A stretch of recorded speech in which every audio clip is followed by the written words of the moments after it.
नमस्कार, तुमचं स्वागत आहे चैतालीस किचन डायरीज मध्ये। आज मी मार्केटमध्ये गेली तर भाजी घ्यायला मला रताळं दिसले छान। आता रताळं निघालेले आहे, तर आज आपण रताळ्याची पोळी तयार करणार आहोत। तर सर्वप्रथम मी हे स्वच्छ धुवून घेतले रताळं। आता एका गंजामध्ये पाणी घेतलंय, याच्यात पूर्ण हे रताळं टाकते आणि आपण हे शिजवून घेऊया पहिले।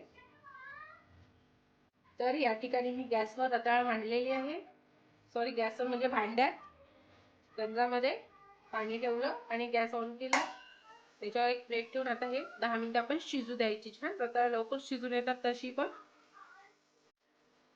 या ठिकाणी आपले रताळं आता उकळून झालेले आहे, छान शिजले गेलेले आहे। आता आपण याच्यावरची जी सालं आहे ते काढून घेऊया आणि मग आपली पोळी करायला असं। या ठिकाणी तुम्ही पाहू शकाल आपण असे छिलके काढून घेतलेले आहे रताळ्याचे। आता मी मोठ्या ताटामध्ये घेते आणि हे पूर्ण स्मॅश करून घ्यायचे हाताने।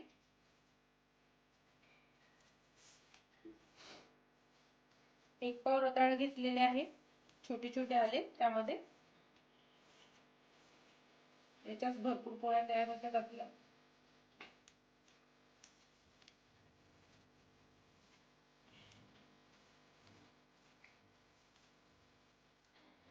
8-9 पोळ्या छोट्या छोट्या आरामशीर होतात तयार एक पावामध्ये।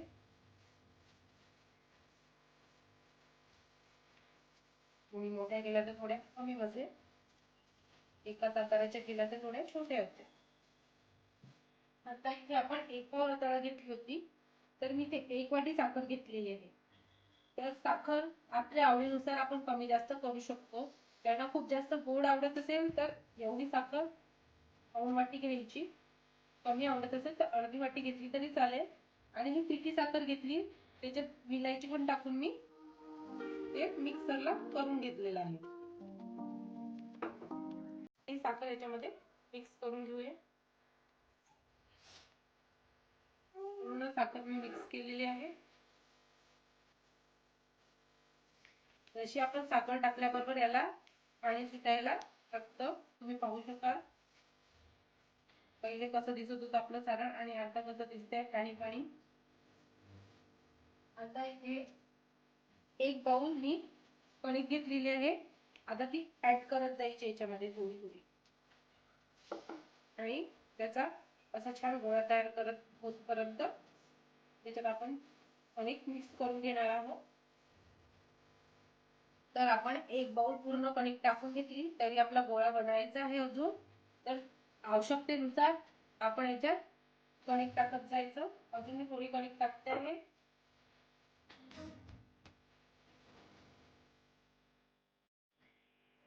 या ठिकाणी आपण 1 वाटी आणि अगदी थोडी कणिक लागलेली आहे, पाऊण वाटी कणिक जशान तशी आहे दुसऱ्या वाटीतली, तिथे आता घेऊन घेऊ आणि आपण साखरेनुसार त्याच्यात कणिक ऍड होणार आहे। तुम्ही जर एक पूर्ण बाउल भरून साखर टाकली तर आपल्याला कणिक जास्त पण लागू शकते।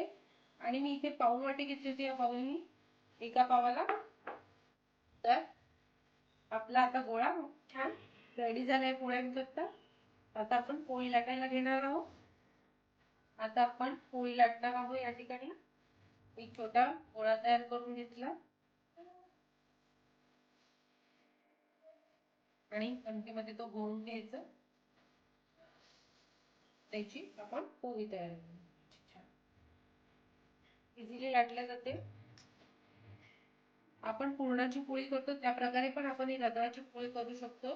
पहिले याला हे भरून घेतलं, जसं तो आपण हे करून घेतलं साखर टाकून ते तयार करून घ्यायचं पूर्ण सारण आणि त्यानंतर थोडं त्याला शिजवून घ्यायचं त्या सारणाला, म्हणजे घट्टसर असे गोळा तयार होतो त्याचा।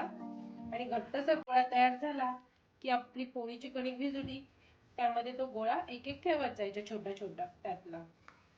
तर या ठिकाणी आपली पोळी तयार झालेली आहे। आता आपण हिला छान शिजवू।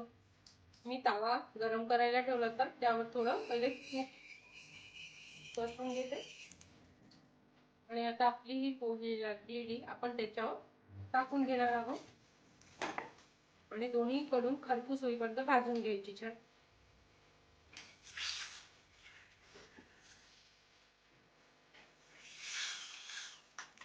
छान पातळ पातळ पोळ्या तयार होतात आणि खूप चविष्ट लागतात या पोळ्या रताळ्याच्या.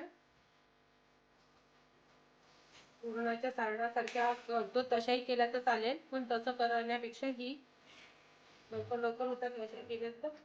आणखी थोडं याच्यावर आपण तूप सोडून घेणार आहोत.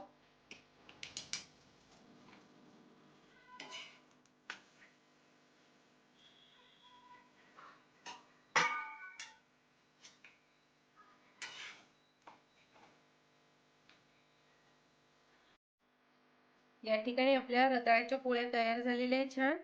तुम्ही पाहू शकाल का किती छान पातळ पातळ अशा पोळ्या तयार झालेल्या आहे आणि चवीला पण खूप छान लागतात. आपण यासोबत नाही तर ताकासोबत छान खाऊ शकतो या. तर नक्की ट्राय करून पहा रताळ्याच्या पोळ्या. जर तुम्हाला माझा व्हिडिओ आवडला असेल तर लाईक करा, शेअर करा, सबस्क्राईब करायला विसरू नका. चैतालीस किचन डायरीजला अशाच निरनिराळ्या पारंपरिक रेसिपी सोबत आपण पुन्हा भेटूया.